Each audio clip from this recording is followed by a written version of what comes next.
Hello Libra, Sun, Moon, Rising, and Venus signs. Kamusta kayo? Sana po ay nasa mabuti kayong kalagayan. Welcome back po sa Star Tarot. Kung bago kayo rito, welcome din kayo. Thank you for your support. I truly appreciate it. God bless you all. Libra, tignan natin kung ano mga mensahe ninyo, no? For today. We have Nine of Pentacles. Wow, napakaganda Libra, no? This is a time for financial comfort, no? Time for luxury. May enjoy na dito ninyo yung pera ninyo, yung pinagtrabahuan ninyo, pinagsikapan ninyo. This is the time that you are going to experience prosperity and abundance. Kaya good luck sa'yo. Napakaswerte ninyo.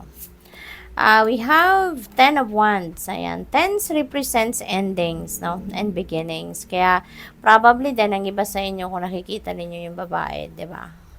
Punong-puno ang kanyang likod.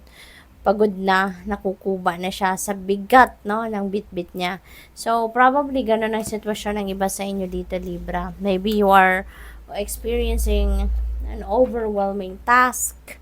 Siguro kung sa trabaho ito, maybe you are working long hours sa trabaho at nahihirapan na kayo kasi maaring pag-uwi ninyo ng bahay kayo pa rin nagagawa, 'di ba, ng gawaing bahay, so wala na kayong time para sa sarili ninyo, maaring pagod na kayo, kaya pwedeng pwedeng ibababa nyo na kung anong nagpapabigat sa buhay ninyo, pwedeng magra-resign ng iba sa inyo sa trabaho or pwedeng hihingi na kayo ng assistance, hihingi na kayo ng tulong, no? Baka magsasabi na kayo ng totoong nangyayari sa inyo, totoo ninyo nararamdaman sa boss ninyo. So, pwedeng ganon, no? And you are going to start a new life dito. Magsisimula kayo dito ng buhay na mas magaan na, mas less na ang stress or probably maging stress-free na, diba? Page of Pentacles, there are news, information coming your way at related ito sa pwedeng pagkaperahan ninyo. Related ito sa pwedeng maging source of income ninyo. Pwedeng related ito sa trabaho. This could be a new job opportunity. Pwedeng bagong career path ito. Negosyo, yung ganon, no? What else? We have 5 of Cups. Ayan, may pinaghihinayangan ang iba sa inyo rito, Libra, no?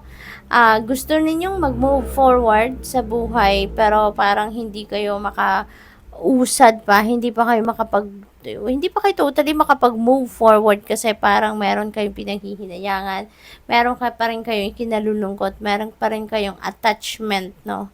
Doon sa kung ano man dito, so siguro ang na-miss ninyong opportunity or whatever, no?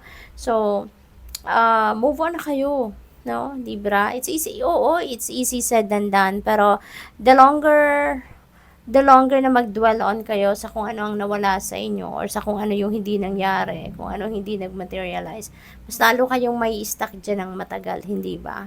Rather than, alam nyo na kung ano nangyari dito, bakit kayo umabot sa ganitong punto ng buhay ninyo. So, ano na magagawa ninyo para mabago ito? 'Di ba? So, you can move forward with your life na. 'Di ba? So, ganun na lang dapat. Positibo na ang isipin ninyo. Moving on na. Isipin nyo na ano na ang susunod ninyong gagawin.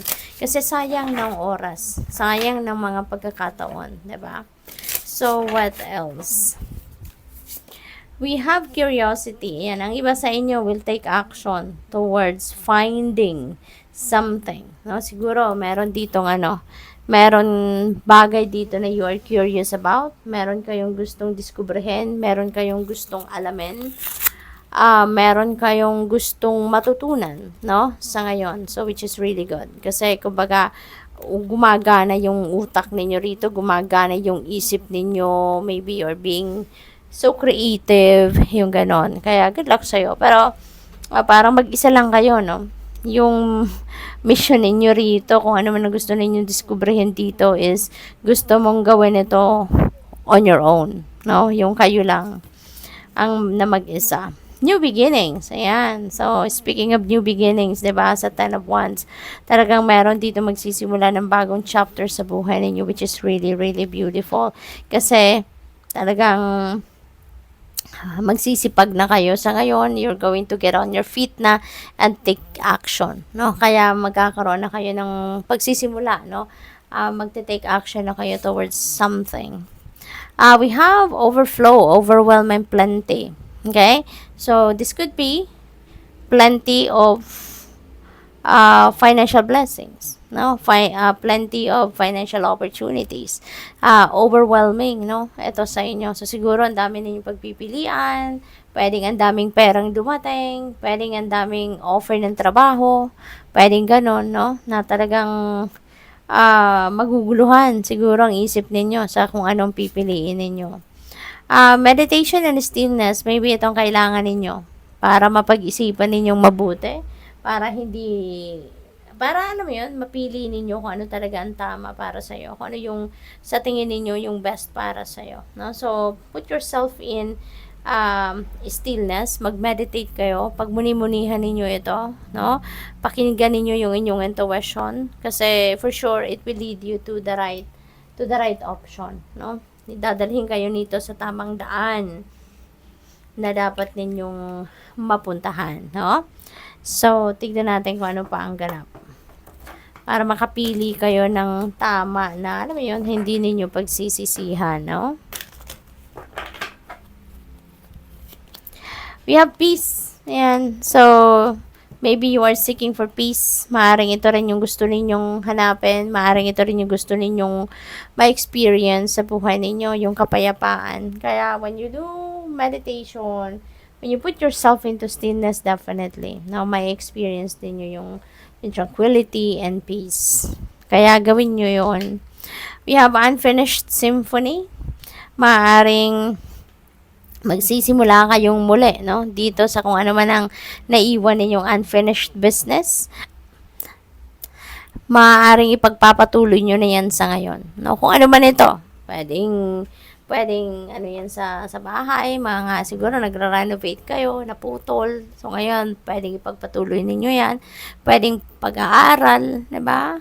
At kung ano pa man, ano, na ginawa ninyo, tapos siguro na-distract kayo or nagkaroon ng ng tawag dito, nagkaroon kayo ng ibang bagay na pinagkaabalahan, naiwanan ninyo to hanging, kaya ngayon, siguro meron na kayong panahon para ipagpatuloy ito. We have by the book. Ayan, so dito naman sa by the book, masunurin, no? You are, tawag dito, sumusunod kayo sa rules, sa traditions, diba? Sa methodologies, kung ano talagang kailangan i-apply sa isang bagay, sa isang sitwasyon, talagang sinusunod din ninyo yun, ginagawa ninyo yun, no? Stricto kayo, no? To ano talaga kayo, to the letter, diba? Kung sumunod, no? Sa mga rules. Truth be told, meron ditong katotohanan na madidisclose, merong katotohanan madidiskubre. Ang iba sa inyo dito, Libra, no? Pwede rin na talagang this is authenticity dito na ilalabas ninyo or ipapamalas ninyo. Siguro sa ngayon, you're going to be very authentic na. You're going to be very honest na about yourself. You're going to be very honest na about how you feel, no? Maaring ganon ang ganap dito for some of you, no, Libra? So, good luck sa'yo. Thank you for watching. Love and light. Namaste.